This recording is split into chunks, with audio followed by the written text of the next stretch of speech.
Rosalie, ilang porsyento ba ang itinaas sa SSS contribution? Aga, simula January 1, 2025, tumaas ng 15% ang kontribusyon sa Social Security System o SSS. Aplikable ito sa lahat ng business employers, mga empleyado, household employers at workers, self-employed individuals, voluntary at non-working spouse members, gayon din sa land-based overseas Filipino worker o OFW members.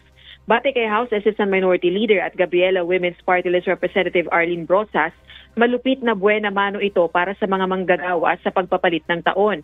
Sa gitna ito ng matataas na presyo ng basic commodities at services sa bansa. Gate pa nito sa halip na dagdag sahod, dagdag kaltas ang ibinibigay sa mga manggagawa.